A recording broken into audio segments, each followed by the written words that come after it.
संदेश खाली में एक बार फिर लोग सड़कों पर उतर आए। महिलाओं ने ममता सरकार के खिलाफ मोर्चा खोल दिया।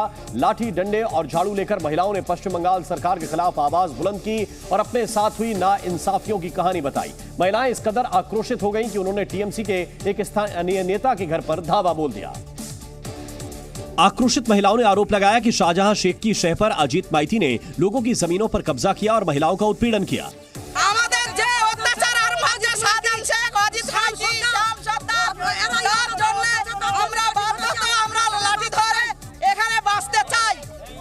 संदेश खाली की महिलाओं ने काफी देर तक लाठी डंडों और झाड़ू के साथ बवाल किया। पुलिस उन्हें समझाने की कोशिश करती रही, लेकिन महिलाओं का गुस्सा कम नहीं हुआ। उन्होंने आरोप लगाया कि उनके परिवार वालों को झूठे मुकदमों में फंसाया जा रहा है।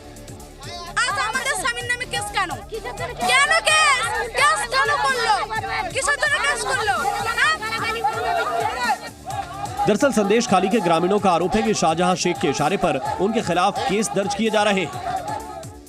संदेश खाली के लोगों का आरोप है कि शाहजहां शेख अपनी और अपने जानने वाले लोगों की संपत्तियों को खुद ही आग लगवा रहा है और इसका आरोप गांव वालों पर मढ़कर उन्हें जेल में डाला जा रहा है।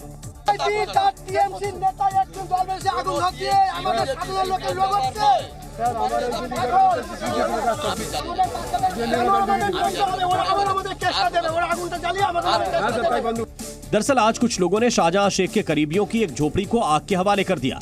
बताया जा रहा है कि ये झोपड़ी ग्रामीणों की जमीन पर कब्जा करके बनाई गई थी, जबकि टीएमसी के स्थानीय नेता अजीत माइती ने आरोप लगाया कि आग बीजेपी समर्थक गांव वालों ने लगाई। बीजेपीर किछु दुष्कृती लोग आগুনটা দিয়েছে। যেহেতু গতকাল একটা ঘটনা ঘটে গেছে ঝুপখালিতে, সেখানে আইজি ডিআইজি যারা ঊর্ধ্বতন পুলিশ প্রশাসন এসেছিলেন ওনারা বলে গিয়েছিলেন যে যদি কোনো সমস্যা থাকে আমাদের কাছে আপিল করুন, আমরা বিষয়টা দেখব। यही नहीं, अजीत माइती ने यह भी कहा कि जिस जगह पर झोपड़ी बनाई गई थी वो गांव वालों की नहीं बल्कि सरकारी जमीन थी। लेकिन गांव वालों का आरोप है कि अजीत माइती झूठ बोल रहे हैं, लिहाजा उन्होंने अजीत माइती के घर को चारों तरफ से घेर लिया और काफी देर तक नारेबाजी करते रहे। गांव वाले पुलिस प्रशासन से अजीत माइती को गिरफ्तार करने और उनके कब्जे से अपनी जमीन वापस दिलाने की मांग करते रहे। यही नहीं, आक्रोशित लोगों ने उनके घर पर तोड़फोड़ भी की। বাড়ি ভাঙচুর করা হচ্ছে, এই মুহূর্তে বাড়ি ভাঙচুর করা হচ্ছে, বাড়ি ভাঙচুর করা হচ্ছে, সেই ছবি আমরা দেখছি। বাড়ি ভাঙচুর করা হচ্ছে এই মুহূর্তে, আমরা দেখতে পাচ্ছি সেই ছবি।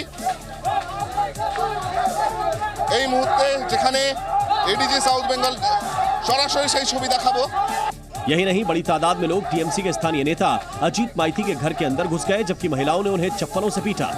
মারধর করা হচ্ছে, মারধর করা, জুতো দিয়ে মারধর করা হচ্ছে, জুতো দিয়ে মারধর করা হচ্ছে, জুতো দিয়ে মারধর করা হচ্ছে। অজিত মাইতি তার পরিবারের সদস্যদেরকেও মারধর করা হচ্ছে। वहीं भीड़ से बचने के लिए अजीत माइती दूसरे कमरे में छिप गए, जबकि आक्रोशित लोगों ने उनके घर पर जमकर तोड़फोड़ की। इस हो हंगामे के कुछ देर बाद डीआईजी दल बल के साथ मौके पर पहुंचे और उग्र भीड़ को शांत कराया। लेकिन संदेश खाली के लोगों ने जी न्यूज के कैमरे पर बताया कि कैसे उनके साथ सालों से नाइंसाफी हो रही है। संदेश खाली के लोगों ने बताया कि शाहजहां शेख और उसके गुर्गों ने उनकी निजी जमीनों के साथ साथ सरकारी जमीनों पर भी कब्जा कर लिया। कहीं मछली पालने लगे तो कहीं क्लब बना दिया। ঐতিহাসিক জায়গা, একটা লড়াই জায়গা, ঐতিহাসিক জায়গা এটা। এখানে ক্লাবের রাস্তার ইট তুলে club plus party office TMC তৈরি করেছে। यही नहीं, स्थानीय लोगों ने आरोप लगाया कि इसी क्लब में टीएमसी कार्यकर्ता शराब पिया करते थे और यहीं पर महिलाओं का शोषण किया जाता था। गांव वालों का कहना है कि यहाँ कभी बच्चों का पार्क था और ये ऐतिहासिक जगह है, लेकिन टीएमसी के लोग शाहजहां शेख की शह पर यहाँ भी काबिज हो गए। वहीं संदेश खाली में लोगों के आक्रोश को शांत कराने के लिए पुलिस भी एड़ी चोटी का जोर लगाती नजर आई। डीआईजी और पश्चिम बंगाल के डीजीपी खुद संदेश खाली जाकर हालात का जायजा लेते दिखे। डीजीपी ने इलाके में घूम घूम कर लोगों से उनका हालचाल जाना और उन्हें उचित कार्रवाई का भरोसा दिया। हालांकि इस दौरान उन्हें लोगों का गुस्सा भी झेलना पड़ा। सरकार और प्रशासन से नाराज एक शख्स तो डीजीपी राजीव कुमार से भिड़ गया।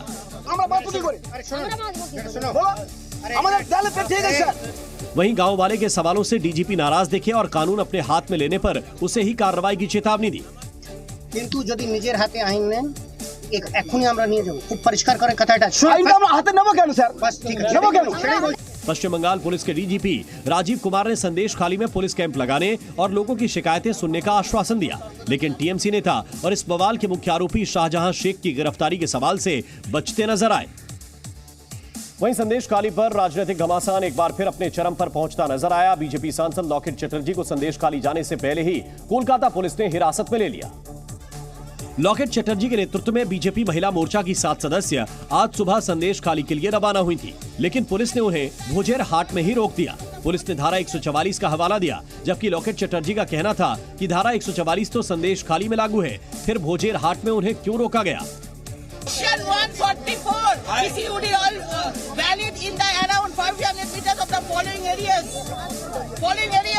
12 बजे से लिखा है संदेश खाली खुलना जिम्मे यहाँ पे नहीं है। अरे खाने की আছে আপনি কেন বলছেন কেন আমাদের কাজ করছে। पुलिस उन्हें जाने से रोक न सके, इसके लिए लॉकेट चटर्जी ने रूट तक बदल दिया था, लेकिन पुलिस बदले हुए रूट में भी पहुंच गई, जहां लंबी बहस के बाद पुलिस ने लॉकेट चटर्जी को हिरासत में ले लिया। वहीं बीजेपी ने प्रेस कॉन्फ्रेंस की और एक बार फिर ममता बनर्जी सरकार को कटघरे में खड़ा किया। बीजेपी ने सवाल पूछा कि अब तक आरोपी शाहजहां शेख को दीदी की पुलिस ने गिरफ्तार क्यों नहीं किया। साथ ही ममता सरकार और इंडिया अलायंस को घेरते हुए विपक्षी दलों पर तुष्टीकरण की राजनीति करने का आरोप लगाया। कलकत्ता उच्च न्यायालय के मुख्य न्यायाधीश ने यह टिप्पणी की है कि वो अभी तक गिरफ्तार क्यों नहीं हो रहा। वो गिरफ्तार इसलिए नहीं हो सकता कि उसको और कोई प्रोटेक्शन नहीं है, उसको सिर्फ वेस्ट बंगाल का प्रोटेक्शन नहीं है। शाहजहां शेख एक प्रवृत्ति का नाम है जिसे पूरे भारत में सेकुलर प्रोटेक्शन प्राप्त है। उधर पश्चिम बंगाल में संदेश खाली से जुड़े मामले पर तृणमूल कांग्रेस के नेता शाहजहां शेख के खिलाफ प्रवर्तन निदेशालय ने बड़ा एक्शन लिया। ईडी ने मनी लॉन्ड्रिंग के आरोपों के तहत शाहजहां शेख पर केस दर्ज कर लिया। साथ ही उसके घर समेत 6 ठिकानों पर रेड मारी। कोलकाता और हावड़ा में 2 बिजनेसमैन के घर की भी तलाशी ली गई। कहा जा रहा है कि शाहजहां शेख के भूमि घोटाले में ये उसके पार्टनर हैं। कांग्रेस नेता राहुल गांधी को झारखंड हाईकोर्ट से बड़ा झटका लगा है। 2018 में अमित शाह के खिलाफ टिप्पणी के मामले में राहुल गांधी के खिलाफ निचली अदालत में ट्रायल जारी रहेगा। उन्होंने एमपी एमएलए कोर्ट के समन के खिलाफ झारखंड हाईकोर्ट में याचिका दाखिल की थी, जिसे हाईकोर्ट ने खारिज कर दिया। पटना में स्थायी नौकरी की मांग को लेकर ग्राम रक्षा दल के सदस्यों ने बीजेपी कार्यालय के बाहर प्रदर्शन किया।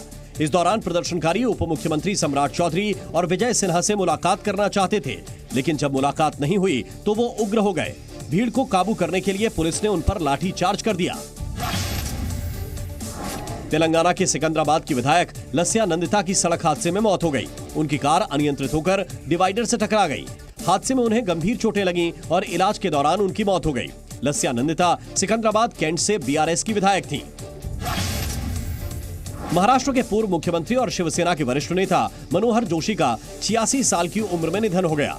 बुधवार को उन्हें हार्ट अटैक आया था, जिसके बाद उन्हें अस्पताल में भर्ती कराया गया था। वो 2002 से 2004 तक लोकसभा स्पीकर भी थे। जी न्यूज़।